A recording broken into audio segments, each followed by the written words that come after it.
good afternoon, and thanks for coming over this afternoon for a little cup of tea and to discuss vintage hair, makeup, clothing, and dressing for somebody who's over 50 years old. I've kind of gotten out of the vintage community stuff a little bit just because of life and whatnot, and I'm getting back into it now.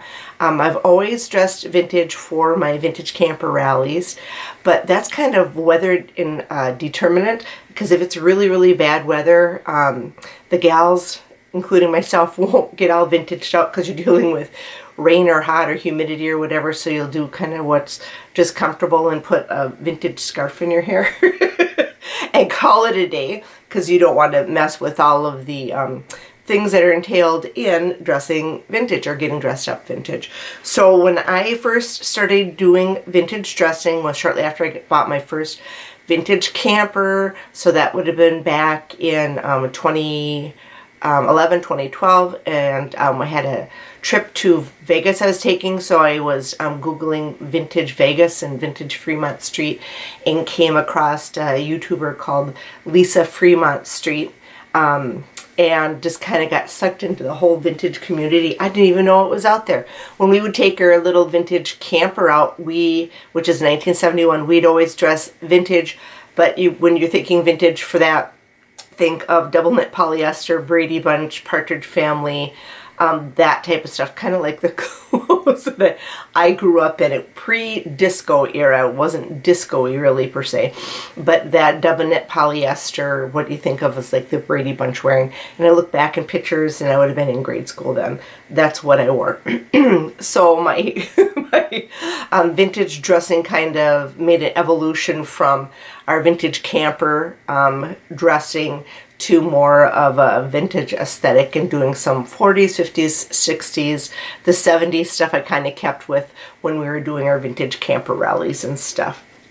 But it kind of morphed into so much more. And when I first started finding all these lovely YouTube channels, like I said, like Lisa Fremont Street, and then the last few years she did one that was called Lady in Waking, which I was so happy about because it was more geared for the 40 plus age group for vintage dressing and modifying and changing all that. But she just announced in January that she was not going to do her YouTube channel. I was so sad. I really used her for a lot of inspiration and was so happy when I got back up into the vintage and doing vintage stuff again, that she was kind of a touch point for me, especially for the older gals like me. She's younger than I am, but you don't see a lot. It's a lot of the pin-up type stuff. So I was really disappointed when she quit. Quite completely understandable. The vintage community kind of has changed. I'm going to do a little sip here because I'm kind of hoarse. So I was really disappointed to see that she quit, and then some of my other YouTube gals that kind of were there in the beginning when they were there longer than I was. I didn't do my YouTube channel until like 2014, and there was a big vintage community before I kind of came in with my vintage camper stuff, that I really I learned how to modify my makeup a little bit. I learned how to do my hair, dressing and accessorizing, and then also I went shopping in my own house because I had a lot of stuff that was my great-grandmother's, grandmother's, mother's, when it came to scarves, pins, hats, accessories, not so much any clothes from any of them, just my grandmother's vintage embroidered sweater. I still did have that. The one that she wore for everything. She would wear it to church, she'd wear it to functions. It's a beautiful little, I'm going to reach it, beautiful little knit sweater. I just had it on this morning. That you always have all the pictures of Grandma Bean. You always saw her in it. So just the old little vintage, and it still has her. She was in the nursing home. It has her name in it there. But just a cute little embroidered sweater. And I still have that of hers, which I just cherish, and I do wear sometimes, but I don't want anything to happen to it. And I keep a picture of her wearing it in the drawer. So I kind of went shopping in my own house. Like I said, I have stuff that is grandparents, great-grandparents through my mom. A little bit of jewelry. My mom's, I always called it her cruise jewelry, but her rhinestone jewelry. Back in the day when she dressed up and go out and stuff, more in the 60s. And then she did cruises in the 70s. So I have her rhinestone jewelry and some of her brooches and things. That look like they're probably dated in the 60s. The rhinestone jewelry, I think, was from the 70s during their cruise, Italian cruise days. And then both my grandparents, I have pins and earrings and such. And then all of my grandma's handkerchiefs and some of her scarves and some of my mother's scarves. So that was kind of like the base of my vintage dressing. I kind of went off of like watching stuff on YouTube, memories, pictures of my family, and the clothes they wear and the styles and kind of with their hairs and their hairdos and stuff like that. And that's kind of how my vintage evolution began. It started out with my vintage camper, double knit polyester, and then kind of morphed into more vintage community and then some of the rockabilly scene throughout the years, and just watching other YouTubers and, like I said, taking in what I had of my own families here and kind of melding it all together. And of course getting into the shopping for vintage clothes and stuff. And in my area there's very small selection, or you come across a very small selection in the thrift stores or antique stores, and the ones that I really used to shop at closed up and they're not around anymore. I think if I ventured out I could really find more vintage clothes, but in my area the amount of stuff that I find or come across now is very small. Haven't been keeping my eye open like I used to, but it's always in the back of your mind that if you can find a little treasure or something that are out there, you do. So that has really kind of whittled down. And the thrift stores and thrift stores and Salvation Army and that type of stuff. My dogs are gonna bark, sorry. Has really whittled down, because even the little local thrift stores that carry vintage stuff, everybody is what I call eBay surfing now.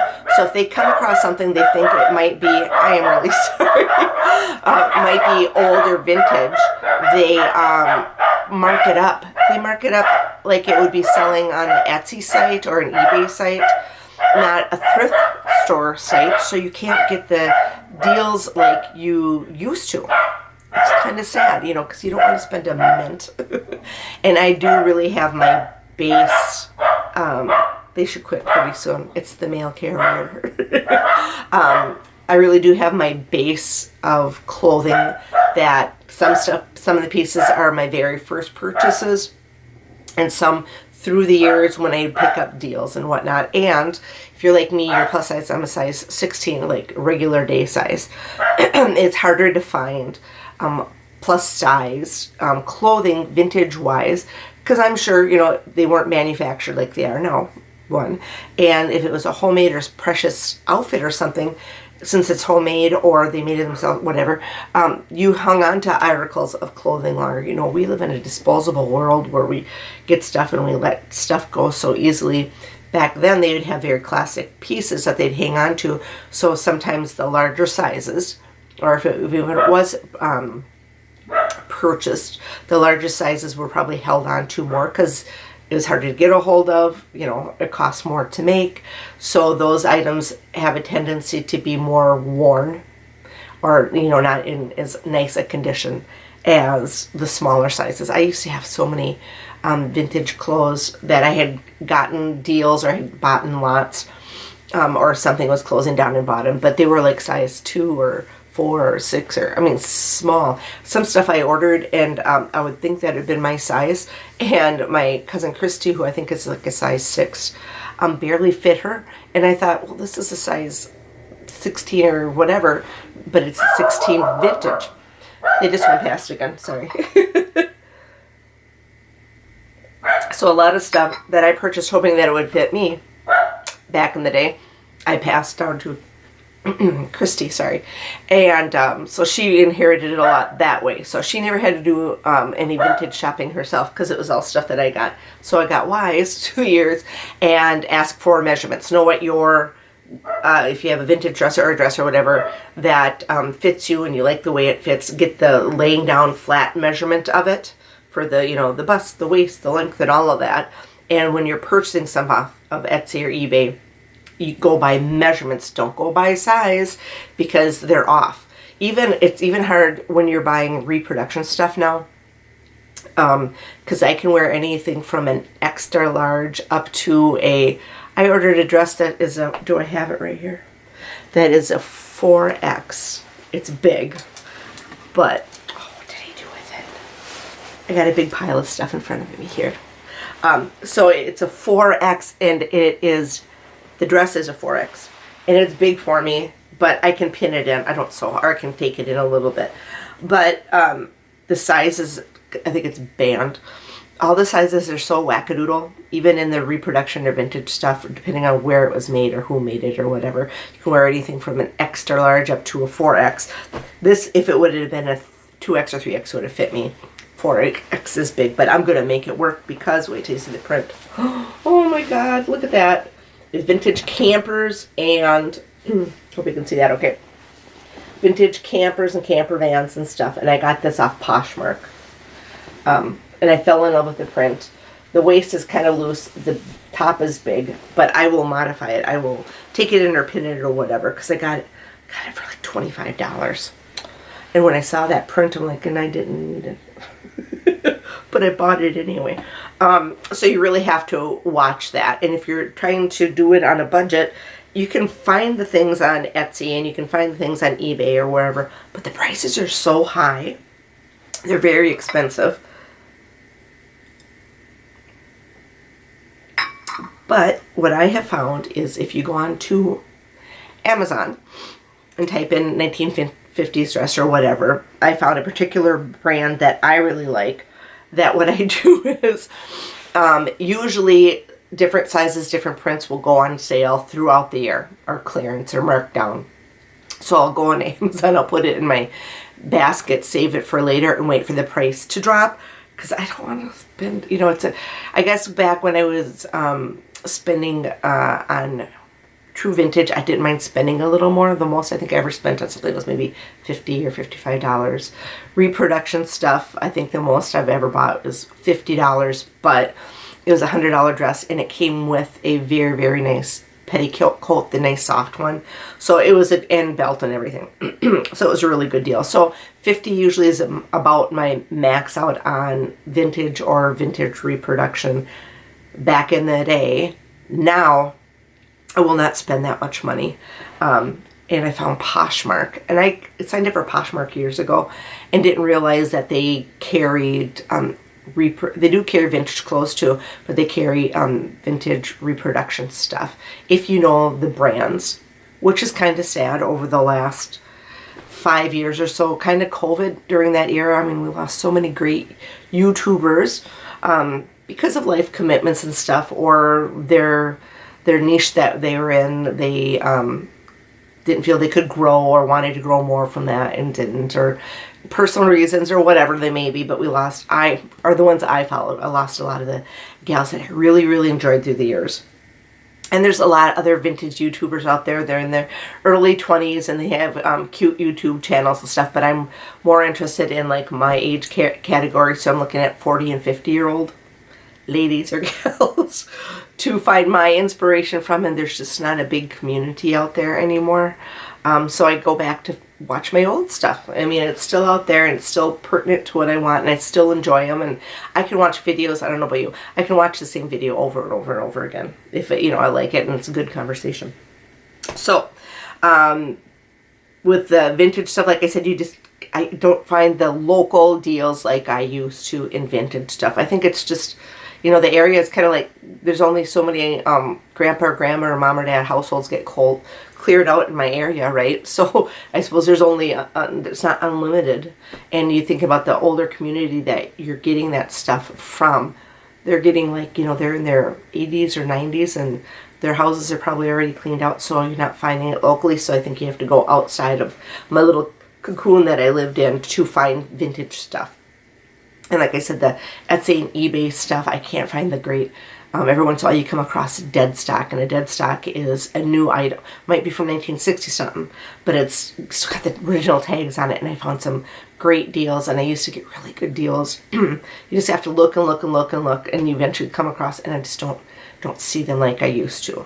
But I really don't need anymore, because I've kind of transitioned my vintage dressing because of my age, and anybody can wear anything they want or whatever they feel comfortable in, or I'm talking about me personally, how I feel and what I want to do and stuff. But anybody, any age, can wear absolutely anything they want as long as you feel good in it, first off.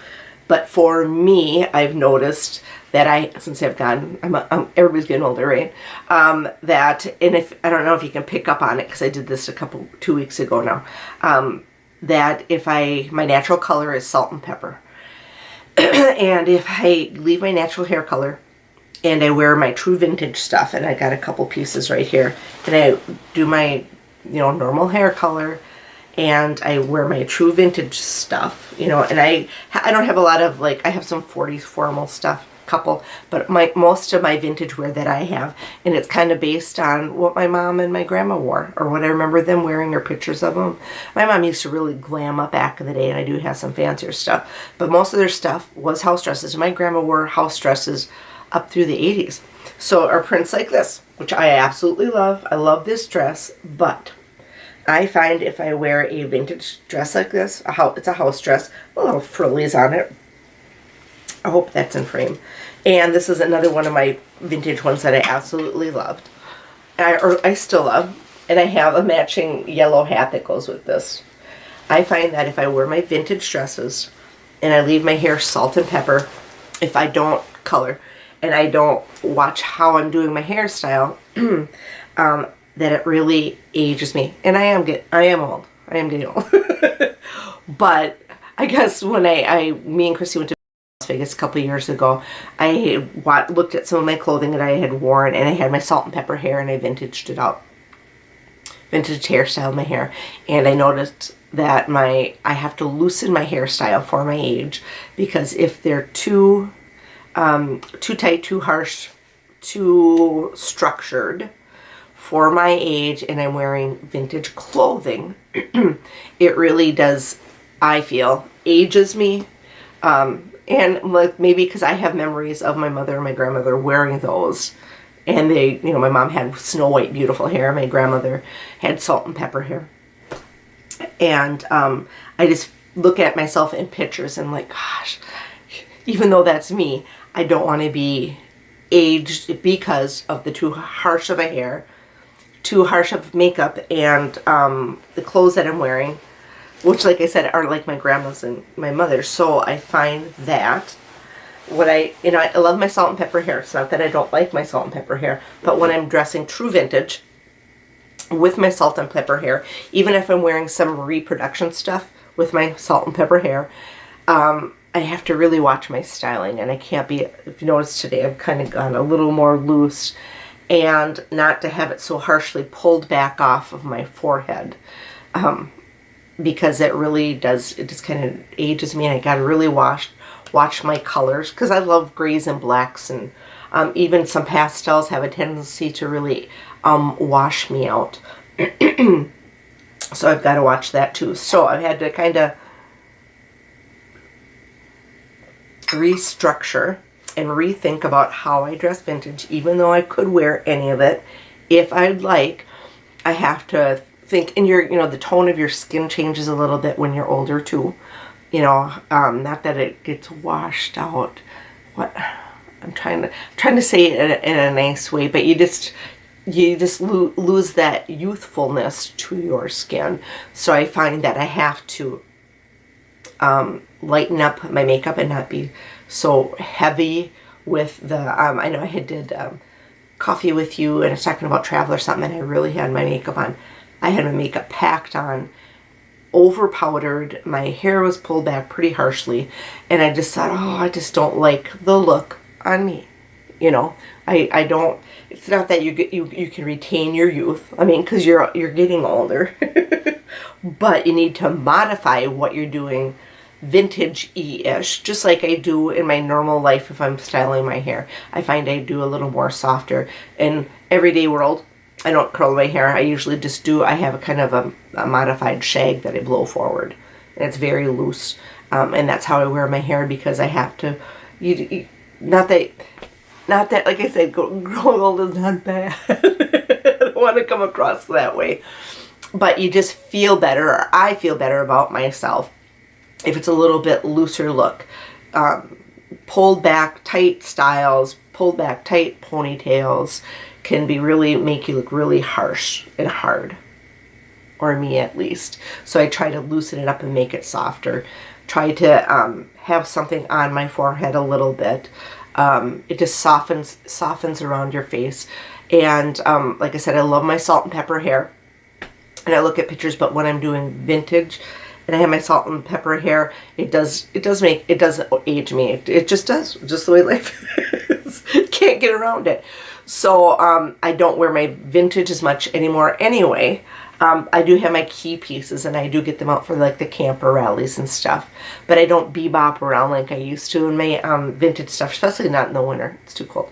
In the summer, I will whip on a vintage dress and put a pair of tennis shoes on and tie my hair back in a little scarf, and I'll do vintage that way. But I'm not all out like I used to be in it, just because of life and life changes.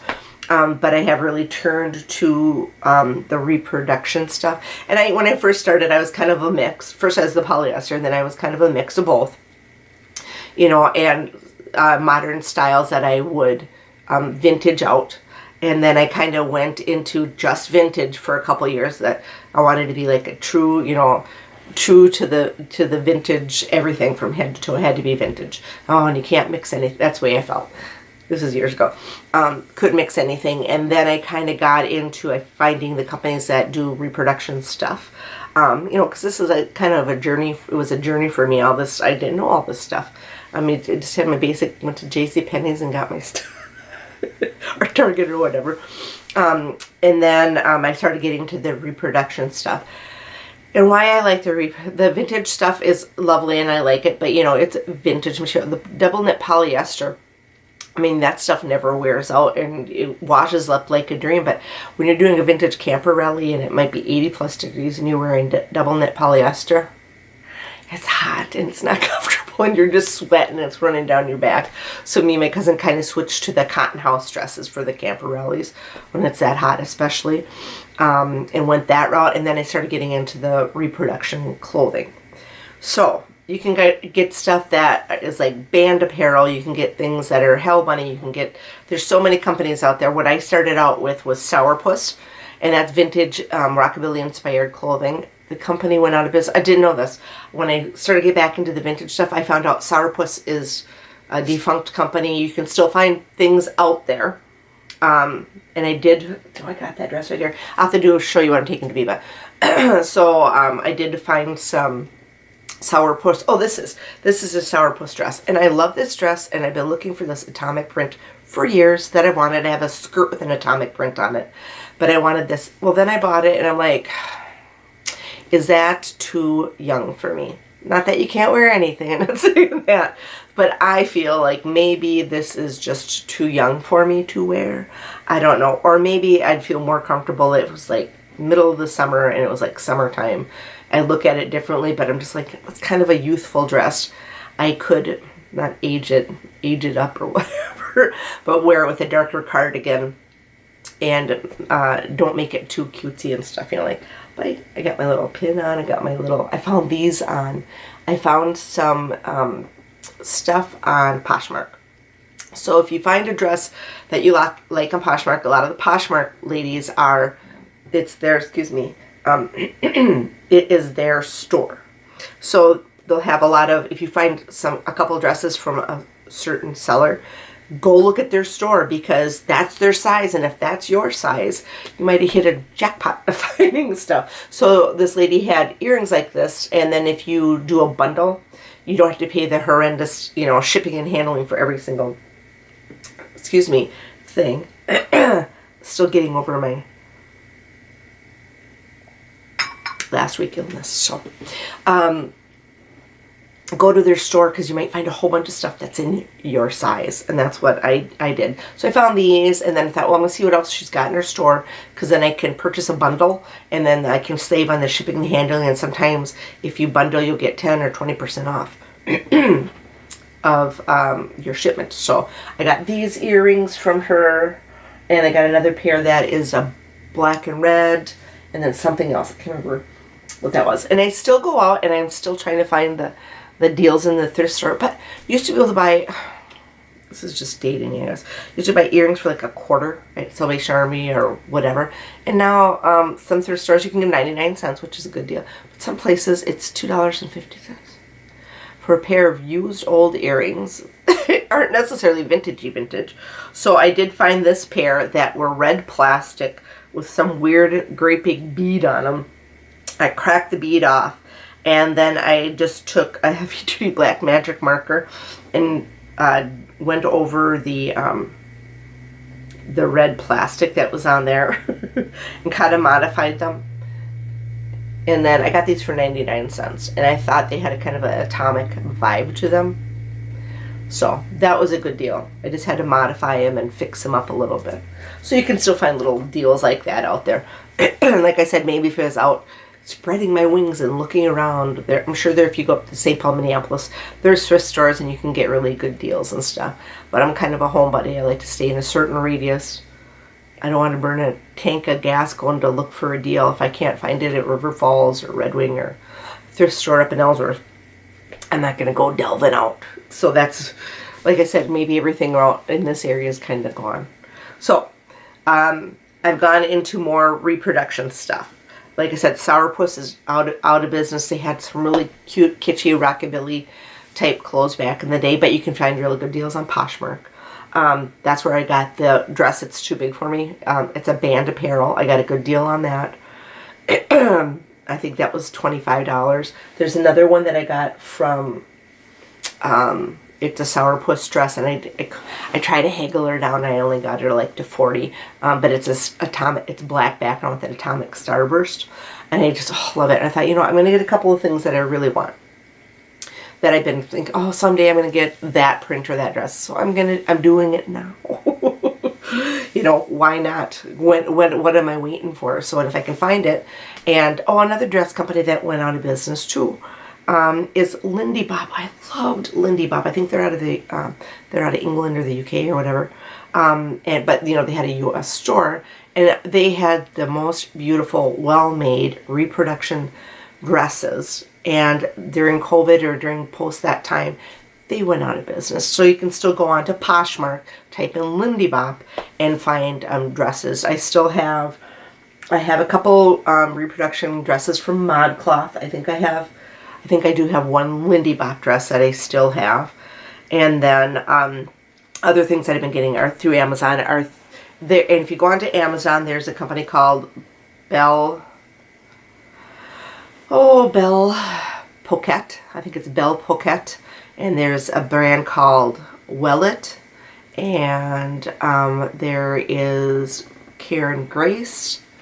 And some other ones that are like stores that carry a lot of vintage reproduction stuff that's reasonably priced. You got to watch it because you're thinking a good real deal. And it's really bad workmanship on it and stuff. And I do like the dresses because, like I said, you can put them in your cart, save them till they go on a good deal. You know the fit. If you buy certain dress, they're all that size. Whereas you buy like from Sourpuss, extra large or 2X or whatever. It depends on the cut of the dress. It depends on the material. You don't know if it's going to fit you or not. Where if you go on to like the places that I just named on Amazon, they're pretty true to size to their chart. So I have been getting more dresses from there. Like I said, I wait till they go on a good sale and then I buy it. So I've been kind of going into more kitschy stuff, staying away from the vintage a bit just because it ages me a bit. and kind of gone into the cute kitschy. But then I gotta watch it because, you know, when you're over 50, you know, is that too young for me? Am I even though I could wear it, not that I couldn't wear it, but I don't want to look too cutesy, old cutesy.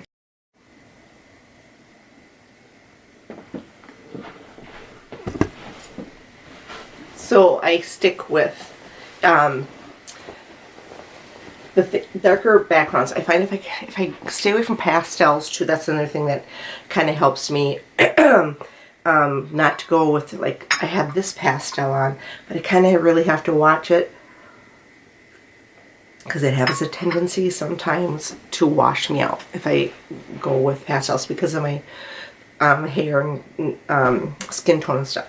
So I try to stay away from it. I look much better, even if it was black. You can tell the difference. I said pastels kind of wash me out. Dark kind of look better on me. I mean, I've been always a jewel tone person, but I do have pastels that I wear also, and it helps that I dye my hair. So I used to do like permanent dye. I've dyed my hair since I was in mid-20s, and I was either some shade of ash brown or some type of red tones or oranges or chestnuts. I did that for years and years and years, and then 3 years ago I decided not to. It was kind of like a bunch of the ladies at work said, we were just tired from work. Let's not wash our hair, not wash our hair. Let's not dye our hair, and everybody kind of went natural. And I really liked their salt and pepper hair, and I thought, you know, I don't even know what mine's going to look like. Is it going to be a nice salt and pepper, or is it going to be all white? Because that's what I was thinking. My hair was going to be all white. And it turned out to be a real nice salt and pepper that I was really happy with. With average everyday life, I don't mind my salt and pepper at all.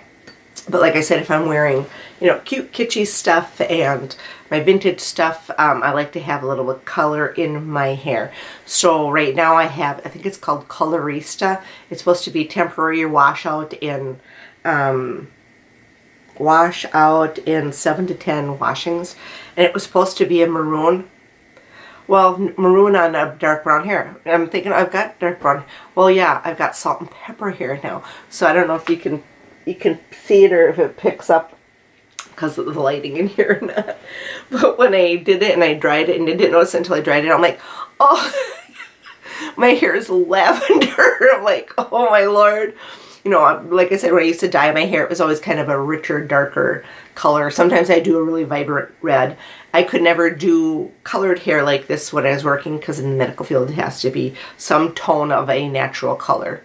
Even though some of my reds through the years have been kind of borderline, but it was always a natural tone, so you couldn't go with this. Like I said, I hope you can see it, but it's lavender, and it's been washed a couple times. So I'm like, oh, that was a surprise to me. I'm so sorry about my cough. But I guess I can look in the mirror. I got a mirror over here. And I guess you can still see it. So the maroon on my dark hair looked more maroon, but when you're putting maroon on a white or a silver hair, it turns out lavender. So, but I liked it. And I thought I have another thing of it. I might do it for Viva. I did it this far ahead of Viva Las Vegas because I wanted to see if I like it. And I do. I'm really kind of happy with it. And it's kind of fun.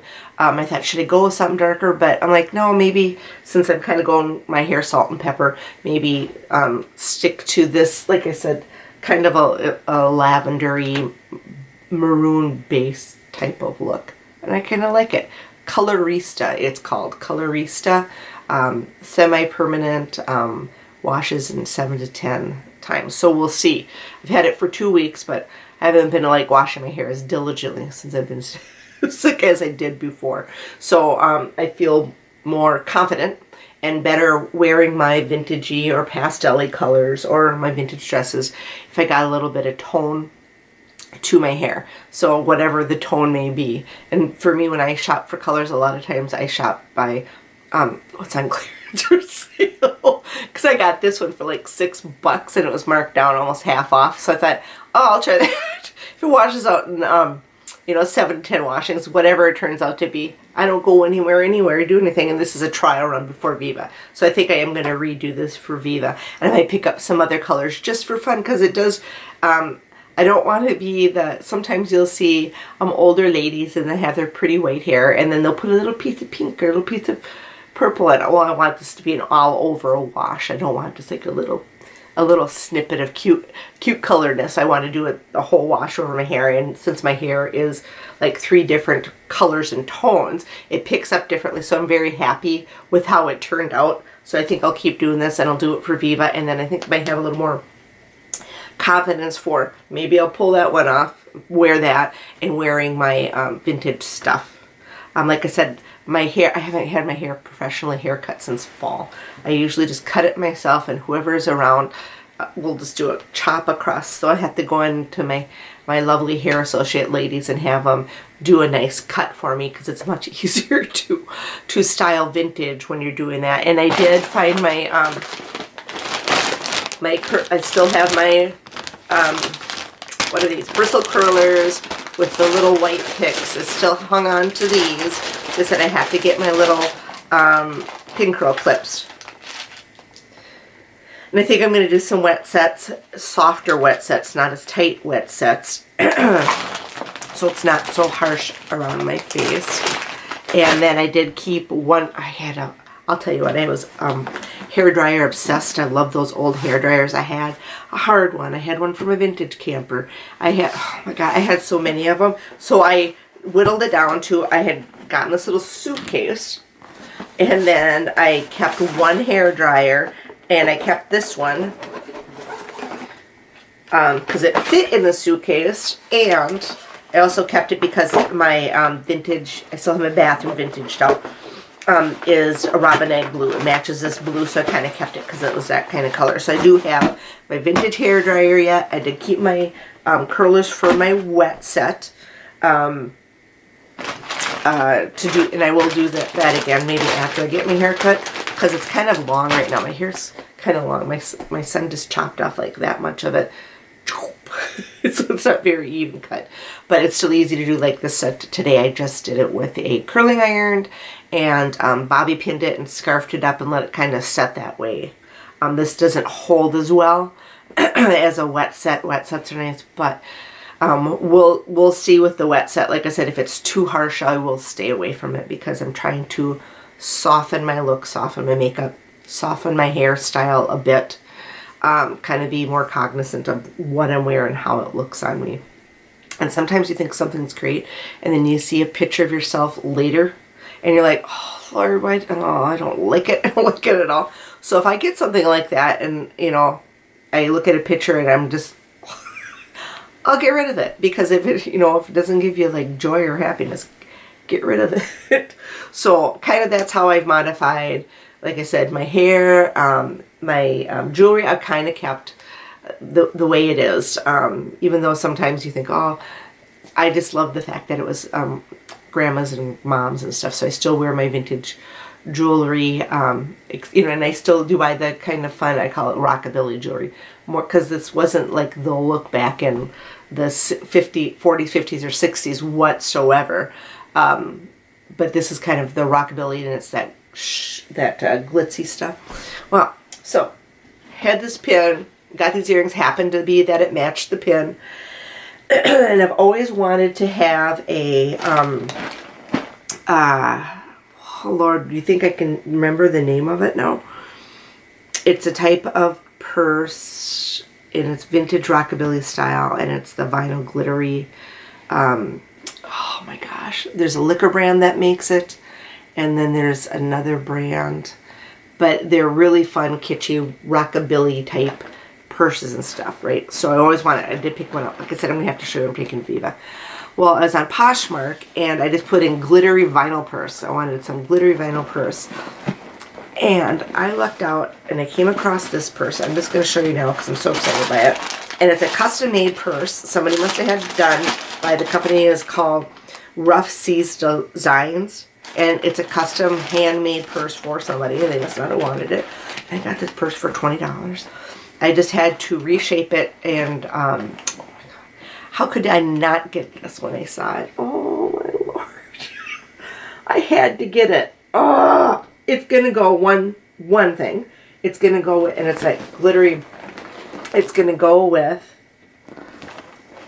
my camper dress. I have a camper skirt that a Vintage Vanity, it was Atomic Starlet, was her clothing line that she made that I love. It was a custom made. I sent her the material and she custom made the skirt. I still have that one.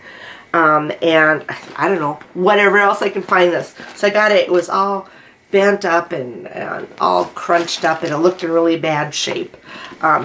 Structurally was fine. The inside had to be cleaned. And what I did was I put it on top of my forced air heating vent, and that got it heated up and warmed up enough that I could pack it and reform it, and it came out pretty dang good. So I'm pretty happy. And right when I store it, I keep paper in it to keep it shaped. Well, if that wasn't a find on Poshmark, now I'm trying to wean myself off Poshmark, because I find that you can find these reproduction clothes, and like the companies that are out of business, like Lindy Bop and Sourpuss, you can still find, because that was within the last 5 years, you can still find those items on, and some of them are new with tags, still find those on Poshmark. So, oh my God. So get on, I'm like, okay, Mary, you have enough. I've got, when I went to Vegas 2 years ago, I had bought a few dresses and outfits and stuff because I was going to go with Gary, and Gary didn't go, and Christy went with me. So I had those clothes that I have pictures of that I saw that I'm like, I don't like that dress.